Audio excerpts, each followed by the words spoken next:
The greatest threat to terrorist groups like the Islamic State, the Taliban, Boko Haram, Al-Shabaab, and Al-Qaeda is not a UN resolution or the US military.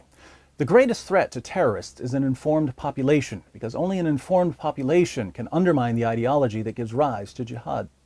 With this in mind, let's go through 10 facts about the Quran, history's most effective manual for violently subjugating nations and cultures. Fact number 1. The word Quran means recitation. The Quran is something that's supposed to be recited from memory. Muhammad and his companions weren't big on reading, and in Muhammad's time, portions of the Quran were only written down as memory aids. It wasn't until later that some of his followers came up with the idea of putting it all together into book form. So, why would Muslims want to recite the Quran? Because, fact number 2, Muslims believe that the Quran is the word of Allah. The angel Gabriel, as the story goes, delivered verses to Muhammad, and Muhammad passed these verses on to his followers.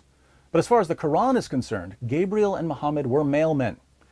It's the word of Allah, not the words of Gabriel or Muhammad.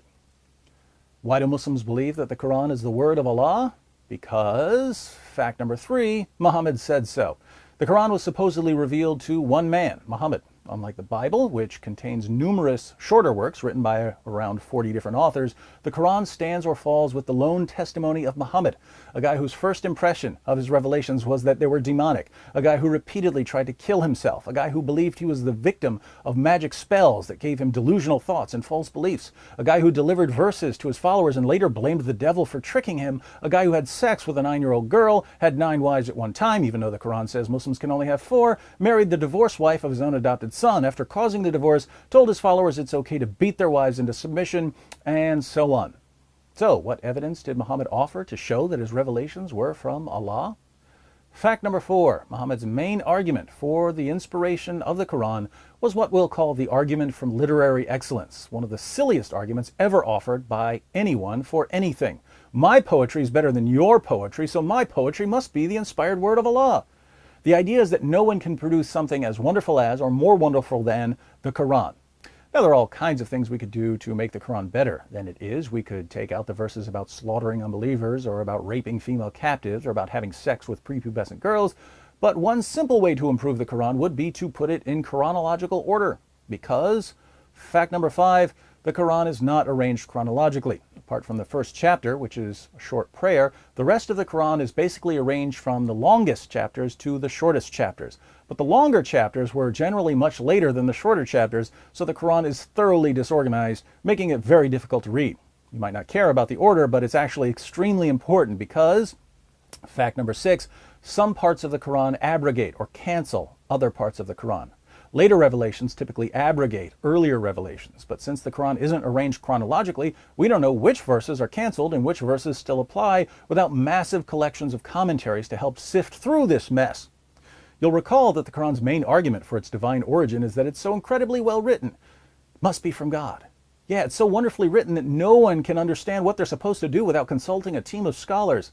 This is my modern take on the Quran. What did Muhammad's contemporaries think of it? Fact number 7. Muhammad's contemporaries were convinced that the Quran was plagiarized from earlier sources. How do we know what they thought about the Quran?